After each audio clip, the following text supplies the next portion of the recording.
नमस्कार दोस्तों, स्वागत है आपका अपने YouTube चैनल कम कम पढ़ो पे।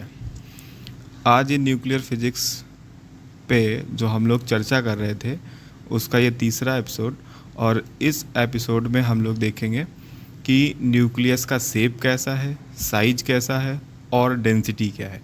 तो तीन चीज़ों पे आज हम बात करेंगे जिससे हम न्यूक्लियस को और अच्छी तरीके से जानेंगे।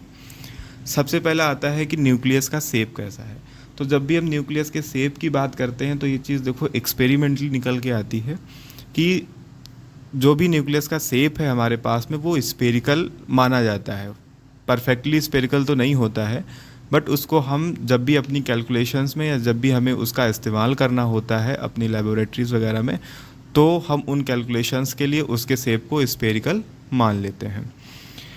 मान इसलिए लेते हैं क्योंकि उसको मीज़र कर पाना, उसको देख पाना बहुत ही मुश्किल है। आपको बताते चलें यहीं पे कि न्यूक्लियस का जो रेडियस होता है वो 10⁻⁻15 मीटर, 1 फेम्टोमीटर, जिसको हम बोलते हैं 1 फेम्टोमीटर, या उसको आप बोल सकते हो 10⁻⁻15 मीटर डिस्टेंस का क्या होता है, उसका रेडियस होता है। और इसको आप कंपेयर कर सकते हैं एटम से, तो एटम का क्या होता है 10⁻⁻10, यानी कि 1 एंगस्ट्रॉम के ऑर्डर का।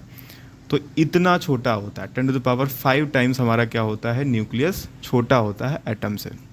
तो एटॉमिक लेवल पे ही काम करना बहुत मुश्किल है। उसके बाद आप बात कर रहे हो फेम्टोमीटर यानी कि न्यूक्लियस के लेवल पे, तो वहाँ पे तो मीज़र कर पाना बहुत ही मुश्किल का काम है। तो वहाँ पे हम ऐसा क्या करते हैं, रिगार्ड कर लेते हैं। किसी न किसी ने तो देखा ही है ना, किसी न किसी ने तो इसको रिगार्ड किया है। जितनी भी कैलकुलेशंस की गई उन सब से ये क्या होता है, ये निकल के आता है कि परफेक्टली स्फेरिकल ना होकर के फिर भी मोर और लेस कैसा है आपका स्फेरिकल होता है। जो डेविएशन होता है वो नीचे यहाँ पे लिखा गया है, लेस देन इक्वल टू 10%, इतने के आसपास में होता है। तो अब बात करोगे कि स्फेरिकल नहीं होता है तो क्या होता है, तो देखो दो शेप्स और इसके बन जाते हैं। कभी कभी प्रोलेट बन जाता है, कभी कभी ऑबलेट बन जाता है। वो कब क्या है उसको हम आगे डिस्कस करेंगे जब हम और प्रॉपर्टीज़ को लेके आएंगे वहाँ पर। तो अभी केवल हमें इतना समझना है कि जितना भी प्रैक्टिकल पर्पस के लिए हम न्यूक्लियस को रिगार्ड करते हैं वो एज अ स्फेरिकल मानते हैं कि उसका शेप कैसा होता है, स्फेरिकल होता है। बस यहाँ पे ये ध्यान रखना है कि हमारे पास में जो डेविएशन होता है वो लेस देन इक्वल टू 10%, यानी कि 10% स्फेरिकल से अबव डेविएट कर सकता है और 10% बिलो डेविएट कर सकता है। अगला पॉइंट जो आता है वो बहुत ही इंपॉर्टेंट आता है कि साइज क्या है हमारे पास में न्यूक्लियस का। तो ये भी क्या होता है, एक्सपेरिमेंटली डाटा होता है हमारे पास में, एक्सपेरिमेंटली शो करता है। क्या करता है, हम यहाँ पे ये जानते हैं कि जो न्यूक्लियस का जो वॉल्यूम होता है वो number of nucleus in the nucleus के डायरेक्टली प्रोपोर्शनल टू होता है। यहाँ पे आप अगर देखो तो फर्स्ट लाइन में ही जो हेडिंग के नीचे आपका लिखी गई है उसमें क्या लिखा है कि volume of the nucleus is directly proportional to the number of the nucleons in the nucleus. इसका मतलब है कि जितने नंबर ऑफ न्यूक्लियंस ज़्यादा होंगे, न्यूक्लियंस का मतलब सब समझ ही रहे होंगे, number of neutrons plus number of protons, तो उनका नंबर जितना ज़्यादा होगा उतना हमारे न्यूक्लियस का वॉल्यूम भी क्या होगा, ज़्यादा होगा। आप इसी को दूसरे शब्दों में क्या कह सकते हो, मास नंबर बोल सकते हो कि जो हमारे पास में वॉल्यूम ऑफ द न्यूक्लियस है वो directly proportional to mass number होगा।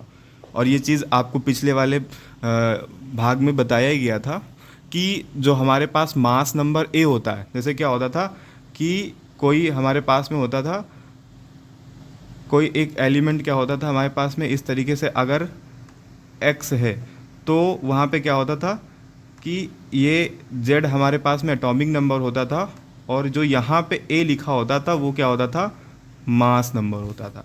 ये वही मास नंबर है, नंबर ऑफ न्यूक्लियंस और नंबर ऑफ प्रोटॉन्स का सम। ठीक है, तो इस तरीके से हम ये बोलते हैं कि वॉल्यूम का जो न्यूक्लियस का जो वॉल्यूम होता है वो ए के डायरेक्टली प्रोपोर्शनल होता है। ए का मतलब कि कितने नंबर में प्रोटॉन है और कितने नंबर में न्यूट्रॉन है, उन सबको आप सम कर दो तो उसके डायरेक्टली प्रोपोर्शनल होता है।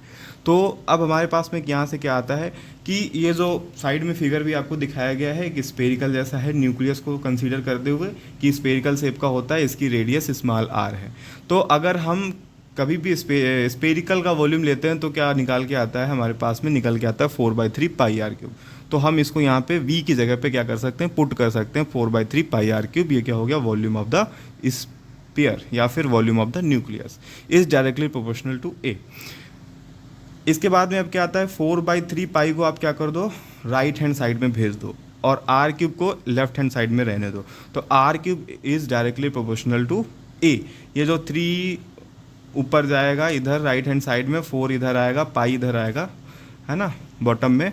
तो वो क्या हो जाएगा, आपका कांस्टेंट एक टर्म है 4/3, पाई की वैल्यू आपको पता ही है 22/7। तो वो ओवरऑल कैलकुलेट होकर प्रोपोर्शनलिटी में चला जाएगा। प्रोपोर्शनलिटी का मतलब ही है जब यहाँ प्रोपोर्शनलिटी हटेगी आगे तो एक कांस्टेंट आएगा, उसकी अपनी एक कांस्टेंट फिक्स वैल्यू होगी।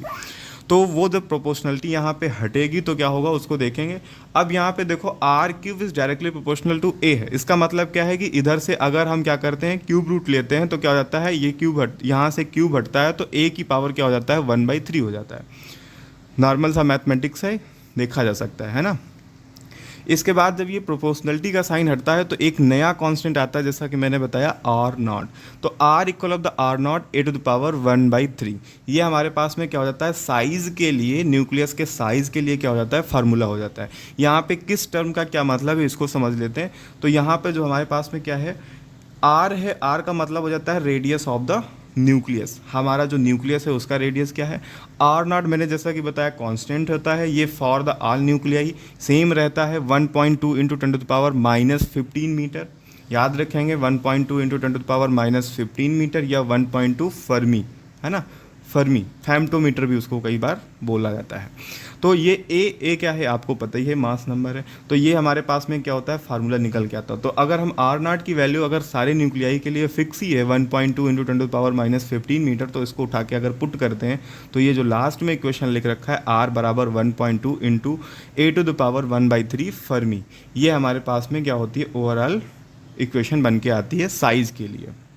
तो इसका मतलब ये निकल के आता है कि जो रेडियस है न्यूक्लियस का, लास्ट लाइन में अगर फोकस करें, radius of the nucleus is measures in femtometre या फर्मी। इसका मतलब हो जाता है कि रेडियस हमारा फर्मी, और फर्मी का सीधा सा मतलब है 10⁻⁻15 मीटर से। तो इतना छोटा हमारा न्यूक्लियस होता है। तो ये बात समझ में आई, सेफ आपने देख लिया कैसा होता है, साइज कैसा होता है। अब इसके बाद में जो बात आती है वो बहुत ही इंटरेस्टिंग है कि डेंसिटी क्या होती है। डेंसिटी हमारा कैसा होता है न्यूक्लियस का, कितना डेंस होता है उसके अंदर जो भी है, तो उसको हम क्या कहते हैं, न्यूक्लियर डेंसिटी कहते हैं। जब भी हम नॉर्मल डेंसिटी की बात करते हैं तो क्या करते हैं, मास पर यूनिट वॉल्यूम, इतने से कितने से वॉल्यूम में कितना सा मास है, वही तो उसकी क्या हो जाती है, डेंसिटी हो जाती है। तो यहाँ पे क्या होगा, मास अपॉन वॉल्यूम, है ना। नॉर्मल अगर होता तो क्या हो जाएगा, मास अपॉन वॉल्यूम, है ना। तो यहाँ पे क्या है, मास ऑफ द न्यूक्लियस होगा, वॉल्यूम ऑफ द न्यूक्लियस होगा। मास ऑफ द न्यूक्लियस क्या हो जाएगा, पिछले बार भी बताया जा चुका है। मास ऑफ द न्यूक्लियस का मतलब हो जाता है कि जो भी हमारे पास में मॉलिक्यूलर मास है या फिर जो भी हमारे पास में न्यूक्लियर मास है, यानी कि नंबर ऑफ न्यूक्लियंस कितने हैं उसको अगर हम AMU एटॉमिक मास यूनिट से क्या कर दें, मल्टीप्लाई कर दें, तो वो हमारे पास में मास ऑफ द न्यूक्लियस निकल के आ जाता है। तो मास ऑफ द न्यूक्लियस को आप क्या कर सकते हो, A × AMU में पुट कर सकते हो, और volume of the nucleus V हो जाएगा। तो V क्या है हमारे पास में, ये हमें पता ही है, पिछले वाले भी उसमें यूज़ कर रखे हैं कि V हमारा क्या होगा, स्पेरिकल का, स्पेयर का क्या हो जाएगा, वॉल्यूम हो जाएगा 4/3 pi R cube, where R is the radius of the sphere. ये हमने यहाँ पे यूज़ कर दिया। अब R बराबर R0 a⁻1/3 पिछले वाले उसमें अभी हमने देखा जब हम साइज़ डिस्कस कर रहे थे, तो यही हमारा ओवरऑल इक्वेशन बन के आया था कि R जो होता है R0 a⁻1/3। याद रखिएगा इस इक्वेशन से बहुत सारे न्यूमेरिकल्स बनते हैं, R equal of the R0 a⁻1/3 से। तो क्या कर देते हैं, यहाँ पर R की जगह पे जो डिनोमिनेटर में R³ लिख रखा है उसकी जगह पे हम R0 a⁻1/3 जब पुट करेंगे तो ध्यान देना 4/3 तो कॉपी हो जाएगा R³। जब R³ करोगे तो क्या हो जाएगा, R0 का क्यूब हो जाएगा और 1/3 का होल क्यूब। तो क्यूब से क्यूब क्या हो जाएगा, ये कैंसिल आउट हो जाएगा, तो ओवरऑल A बचेगा। तो वही A यहाँ पे क्या हो जाता है आपका, यहाँ पे इस तरीके से पुट हो जाएगा, ठीक है।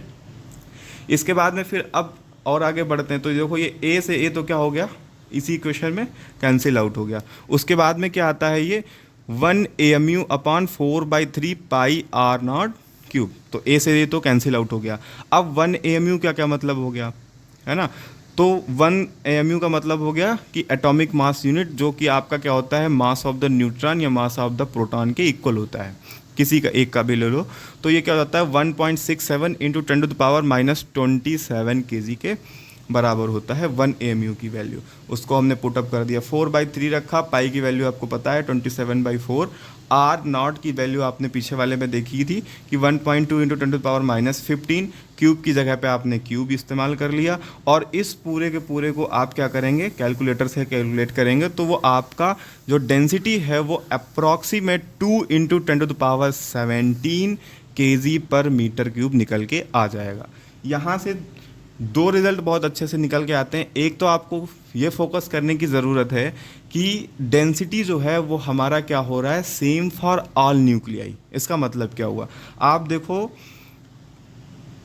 देखो यहाँ पे ये जो आपकी ये वाली इक्वेशन बन के आई है इस वाली में, इसमें अगर आप देखो तो यहाँ ये इक्वेशन क्या हो रही है, जो डेंसिटी है वो ए से इंडिपेंडेंट हो रही है, वो डेंसिटी आपकी ए पे डिपेंड ही नहीं हो रही है।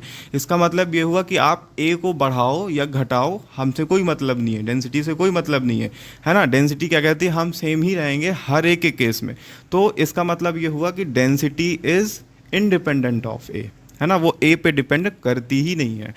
लेकिन ऐसा भी नहीं है कि पूरी तरीके से नहीं करती, कई केसेस में जब हम स्पेसिफिक वैल्यू लेकर चलते हैं तो वहाँ पर ये चीज़ वेरी कर जाती है हल्की फुल्की सी।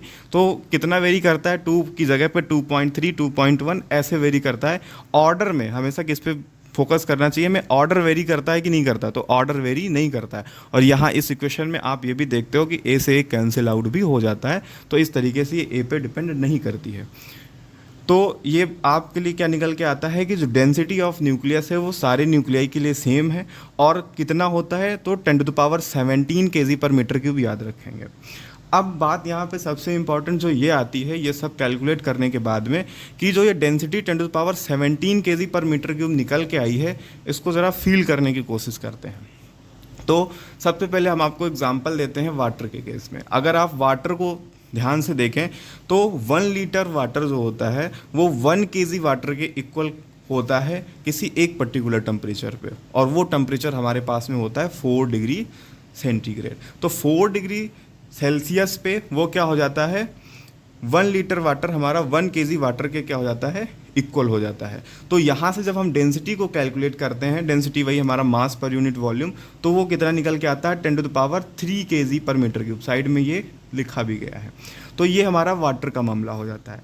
अगर हम वाटर की जगह पे मरकरी ले लें तो 1 लीटर मरकरी जो होती है वो 13.6 kg मरकरी हो जाती है उसमें। तो 13.6 kg उसमें आता है, ठीक है। तो इसका मतलब हो जाता है कि जब हम सेम 1 लीटर क्या लेते हैं, वाटर लेते हैं, तो जो हमारी डेंसिटी निकल के आती है 10⁻13 kg पर मीटर क्यूब निकल के आती है। और जब हम वाटर की जगह पे सेम मरकरी लेते हैं तो 1 लीटर मरकरी जब भी आप लेते हो तो उसका मतलब आपका ये होता है कि आपको 13.6 kg मरकरी वहाँ पे लेनी है। यानी कि अगर आप बात करो नॉर्मल कि एक गिलास अगर आप मरकरी को उठाने को कोशिश करो तो थोड़ा सा मुसीबत हो सकती है, वाटर को उठाओगे तो कुछ नहीं होगा, है ना। तो जब आप मरकरी को उठाने की कोशिश करोगे तो वो कम से कम आपका क्या हो जाएगा, 3 से 4 kg उसमें वेट हो जाएगा एक गिलास में मरकरी का केवल। तो जब हम क्या करते हैं, वाटर के लिए डेंसिटी देखी तो इतनी निकल के आ रही है। जब हम इसी डेंसिटी को क्या करते हैं, मरकरी के लिए बात करते हैं कि मरकरी की डेंसिटी कितनी हो जाएगी, तो वो हमारे पास में कितनी निकल के आती है, 13.6 इंटू 10⁻3 kg पर मीटर क्यूब। तो इतना वेरी करता है। अब यही बात आप देख रहे हो न्यूक्लियस के लिए, तो डेंसिटी कितना हो रहा है, 10⁻17, 10⁻3 था, है ना, 10⁻17 कितना टाइम्स ज़्यादा है, 10⁻14 टाइम्स ज़्यादा है ना। तो ये इतना इससे क्या होता है, हैवियर होता है, 10⁻17 kg पर मीटर क्यूब। अब यहाँ पे एक इंटरेस्टिंग बात और भी आती है, वो ये है कि अगर जो हमारा सन है या कोई भी स्टार है, अगर हम सन की बात करें तो नॉर्मली अगर हम सन को लेके चलते हैं तो उसका मास क्या होता है, 1.9 इंटू 10⁻30 kg के आसपास में है।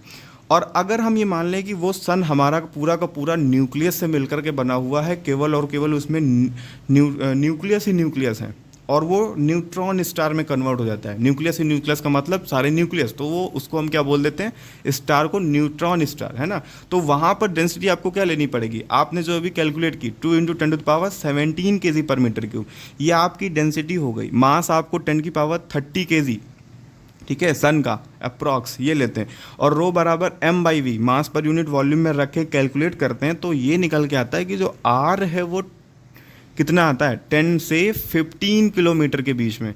यानी कि जो सन की इतनी सारी रेडियस है, हम देखते चले आते हैं हज़ारों में, वो किस में सिमट जाती है, केवल 10 से 15 किलोमीटर में हमारा पूरा का पूरा सन आ जाएगा वहाँ पे। तो सबसे इम्पॉर्टेंट और इंटरेस्टिंग बात यहाँ पे ये है कि सन को अगर हम न्यूट्रॉन स्टार की तरीके से एज्यूम करते हैं या कन्वर्ट करने की कोशिश करते हैं, तो केवल और केवल उसकी रेडियस जो हो जाती है ना, वो कितनी हो जाएगी, 10 से 15 किलोमीटर में हो जाएगी। तो ये है डेंसिटी का मामला। तो अब मेरे हिसाब से डेंसिटी आपको क्या हो गई होगी, क्लियर हो रही होगी कि कितनी डेंसिटी होती है हमारे न्यूक्लियस में। अब बात ये आती है सबसे इम्पॉर्टेंट और इंटरेस्टिंग। देखो डेंसिटी आपकी कितनी इंटरेस्टिंग होती जा रही है धीरे धीरे, आप देख रहे हो। डेंसिटी अगर इतनी ज़्यादा है तो फिर किसी भी ऑब्जेक्ट को उठाओ, वो आपका एटम से मिलकर बना हुआ है, उसमें भी आपका न्यूक्लियस है, तो फिर वो इतना वजन क्यों नहीं, अगर 10⁻17 kg/m³ डेंसिटी है केवल न्यूक्लियस की, तो फिर वो इतना ज़्यादा आपका हैवी क्यों नहीं लगता है आप जब उसको उठाते हो। तो उसका सिंपल सा रीज़न यही होता है कि आपका जो एटम है और जो न्यूक्लियस है, तो एटम का मोस्ट ऑफ द पार्ट क्या होता है, वैकेंट होता है। वहाँ पर केवल और केवल इलेक्ट्रॉन क्या करते हैं, चक्कर लगाते रहते हैं। वहाँ पर न्यूक्लियस नहीं, न्यूक्लियस क्या होता है 10⁻⁻15 15 मीटर में आपका हुआ, और 10⁻⁻10 मीटर में आपका एटॉमिक है ना, उस एटम के अंदर वो आपका है न्यूक्लियस। तो इस वजह से जो भी एटम का मोस्ट ऑफ द पार्ट होता है वो खाली होता है, वैकेंट होता है, उसकी वजह से वहाँ पर कोई डेंसिटी नहीं आती। और न्यूक्लियस क्या होता है, बहुत छोटी सी जगह में होता है। तो इस वजह से क्या होता है, जब भी हम किसी भी ऑब्जेक्ट को उठाते हैं तो वो क्या होती है, हल्की फील होती है, बजाय इसके कि आप अगर मानो कि न्यूक्लियस है 10⁻17 kg/m³ है, तो फिर उस ऑब्जेक्ट का मास तो बहुत हैवी होना चाहिए था उस हिसाब से, लेकिन नहीं होता है। क्यों? क्योंकि एटम हमारा क्या होता है, मोस्ट ऑफ द केसेस में या मोस्टली क्या होता ही है, वो वैकेंट होता है, और वहाँ पर क्या होती है, ऑर्बिट्स होती है न्यूक्लियस के चारों ओर, वहाँ हमारा इलेक्ट्रॉन चक्कर लगाया करता है। तो ये हुई बात। अभी तक आपने देखा कि शेप क्या है, साइज़ क्या है और डेंसिटी क्या है। ये आज तीसरा भाग है। तीसरे भाग तक हम लोगों ने इतना देख पाया। पहले वाले में देखा न्यूक्लियस क्या है, कैसे बना है, किस किस से मिलके बना है, और वो किस किस से मिलके बना था, न्यूट्रॉन और प्रोटॉन से, उसके बारे में हम लोगों ने जानकारी ली। दूसरे वाले पार्ट में हमने क्लासिफिकेशंस ऑफ न्यूक्लियाई को डिस्कस किया कि जहाँ पर हमारे पास में आइसोटोप्स, आइसोटोन्स, आइसोबार्स और मिरर न्यूक्लियाई जो होते हैं वो किस तरीके से डिफ्रेंशिएट होते हैं, अलग अलग होते हैं। आज का ये जो भाग रहा है इसमें हमने शेप देखा, तो सीधी सी और मोटी सी बात ये निकल के आई, शेप हमारा जो होता है वो स्फेरिकल होता है। दूसरा हमने क्या किया, साइज़ देखा, तो साइज़ फेम्टोमीटर में आता है, और एक ही फार्मूला यहाँ पे निकल के आया, R = R0 A⁻1/3। तीसरा हमने जो बात देखा वो डेंसिटी कैलकुलेट की, और डेंसिटी में हमने 2-3 चीज़ें बहुत इंपॉर्टेंट नोटिस की। एक तो ये नोटिस किया कि जो डेंसिटी है वो 2 × 10⁻17 kg/m³ for all the nuclei, यानी कि डेंसिटी जो होती है वो सारे न्यूक्लियाई के लिए अप्रॉक्सीमेट क्या होती है, सेम होती है। तीसरी बात, डेंसिटी हमारा एटॉमिक मास से इंडिपेंडेंट होता है। और चौथी बात यहाँ पे ये थे कि कितना ज़्यादा है डेंसिटी, उसको फील कैसे करें। तो आपको मैंने एक सन का एग्जांपल, सन को न्यूट्रॉन स्टार में कन्वर्ट करने की कोशिश की, उससे आपको फील कराया, मरकरी को लेके बताया। तो ये सब चीज़ें हमने आपके साथ क्या की, डिस्कस की। तो आज के लिए बस इतना ही न्यूक्लियर पे चर्चा में। धन्यवाद।